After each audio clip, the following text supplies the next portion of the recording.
नमस्कार दोस्तों, मैं डॉक्टर विनीता पांडे आज आपके सामने फिर उपस्थित हूँ और आपके पाठ्यक्रम में एएलएम बहुत ही महत्वपूर्ण माना जाता है, जिसे हम सक्रिय अधिगम प्रविधि कहते हैं। सक्रिय अधिगम प्रविधि जो होती है वो वर्तमान की जो टीचिंग का कॉन्सेप्ट है उसमें बहुत महत्वपूर्ण है। और सक्रिय अधिगम विधि में अगर हम देखते हैं तो ये पाते हैं कि यह विधि प्रत्येक विषय में प्रयोग की जाती है।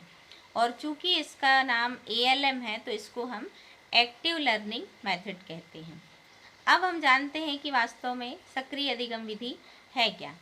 तो शोध कार्यों और तथ्यात्मक प्रमाणों से ये बात सिद्ध हो जाती है कि विद्यार्थी सबसे अधिक तब सीखते हैं जब वो सीखने की प्रक्रिया में सक्रिय भागीदारी करते हैं। बहुत सारी ऐसी रिसर्चेज हुई जिसमें ये पता चला कि विद्यार्थी जो होता है वो करके ज़्यादा अच्छे से सीखता है। तो पारंपरिक शिक्षण पद्धति में कक्षा में विद्यार्थी निष्क्रिय श्रोता के रूप में ज्ञान प्राप्त करते हैं, जिसमें शिक्षक अवधारणाओं और सूचनाओं को बताता जाता है और वो सुनते जाते हैं। अतः एक ऐसी अधिगम प्रक्रिया की आवश्यकता को महसूस किया गया जहां विद्यार्थी कक्षागत प्रक्रियाओं में सक्रिय सहभागिता कर सकें। तो उस विधि को सक्रिय अधिगम विधि कहा गया, जिसमें एक ऐसी ही कक्षागत प्रक्रिया है ये जिसमें सक्रिय अधिगम जो है वो मूलतः दो मान्यताओं पर आधारित है। इसमें पहला है कि सीखना अपनी प्रकृति में एक सक्रिय प्रयास है। तो आपको सीखते सीखते करते करते सीखने की पद्धति है इसमें। दूसरा है अलग अलग व्यक्ति अलग अलग तरीके से सीखते हैं। सक्रिय अधिगम को मात्र अर्थ की सहायता से ना समझा जाए, इसमें निहित अर्थ को समझने की आवश्यकता है। इसलिए कई शिक्षा शास्त्रियों का ये मानना है कि जब एक कक्षा में बच्चे ध्यानपूर्वक शिक्षक के व्याख्यानों को सुन रहे होते हैं तो क्या वे सक्रिय रूप से नहीं सीख रहे होते हैं। मतलब विरोधाभास है। कई लोग कहते हैं कि बच्चे सीखते हैं, जैसे पढ़ना, लिखना, चर्चा करना, समस्या का निदान करना। तो इस तरह से तो शोध ये सिद्ध करते हैं कि सुनने और पढ़ने के अलावा भी विद्यार्थियों को कुछ करना चाहिए। तो इसके द्वारा विद्यार्थियों के बौद्धिक कार्य जैसे विश्लेषण, संश्लेषण, मूल्यांकन आदि में सक्रिय सहभागिता सुनिश्चित करने में एएलएम शिक्षक की एक प्रभावी प्रविधि है। अब सर्वप्रथम तमिलनाडु में अगर हम देखें तो इस प्रविधि के द्वारा सन 2007 और 8 में शिक्षक कार्य प्रारंभ किया गया था, जिसके सकारात्मक और अच्छे परिणाम हुए।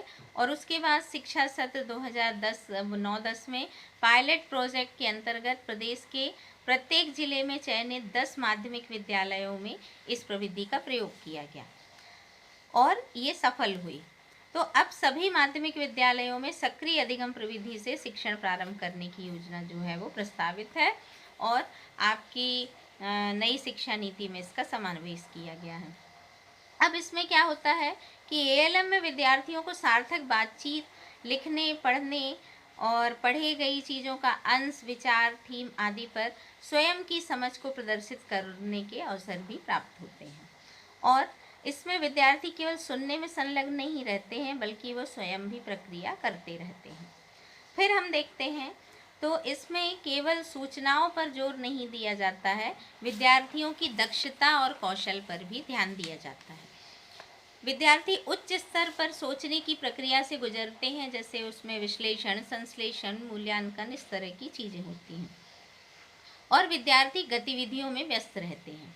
विद्यार्थियों को स्वयं की सोच के अनुसार अभिव्यक्त करने पर बल दिया जाता है। जैसे आपको कहा जाता है कि आप प्रेजेंटेशन कीजिए, तो प्रेजेंटेशन जो है वो सक्रिय अधिगम प्रविधि का ही एक रूप है। यह प्रविधि बाल केंद्रित है। शिक्षक सुविधादाता के रूप में काम करता है, आपको बताता है लेकिन करना आपको होता है। इससे शिक्षण किए जाने में विद्यार्थियों में पढ़ना, लिखना और विषय वस्तु को प्रभावी ढंग से प्रस्तुत करने का कौशल विकसित हो जाता है। फिर है आपका सक्रिय अधिगम प्रविधि का अगर हम महत्व देखें तो पहली चीज़ तो ये है कि टीचर के साथ विद्यार्थी भी सीखने की प्रक्रिया में सहभागी बनता है।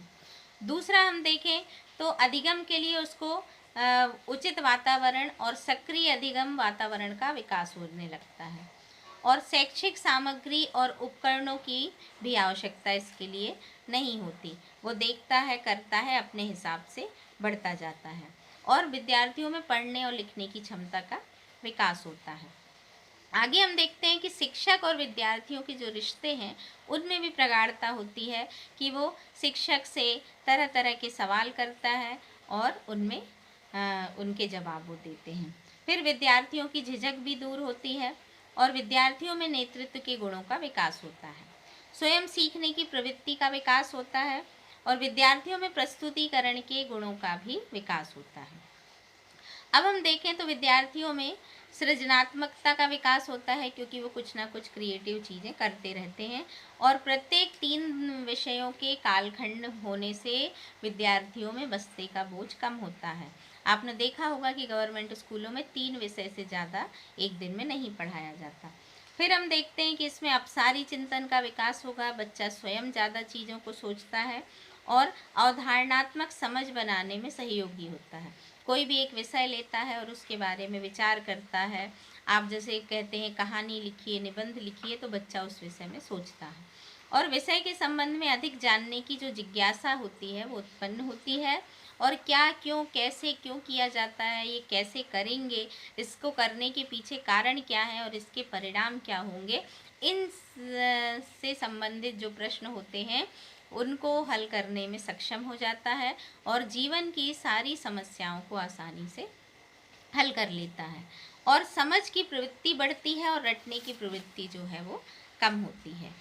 विद्यार्थियों के कौशल का विकास होता है और पढ़ना, लिखना, सारांशीकरण, प्रस्तुतिकरण, चर्चा करना, लेखन, इन सब गुणों का विकास होता है और विद्यार्थियों में स्वमूल्यांकन के गुणों का भी विकास होता है। तो इस तरह से हम ये कह सकते हैं कि हमारा जो सक्रिय अधिगम प्रवृत्ति है वो बहुत ही सफल होती है। इसके कुछ चरण होते हैं जिसकी चर्चा हम अगले वीडियो में करेंगे कि इन्हीं चरणों के द्वारा सक्रिय अधिगम प्रविधि जो होती है उसका कक्षा शिक्षण में किस प्रकार से प्रयोग किया जाता है, इसकी बात हम अगले वीडियो में करेंगे। आशा है कि आपको ये विधि बहुत अच्छे से समझ में आ गई होगी।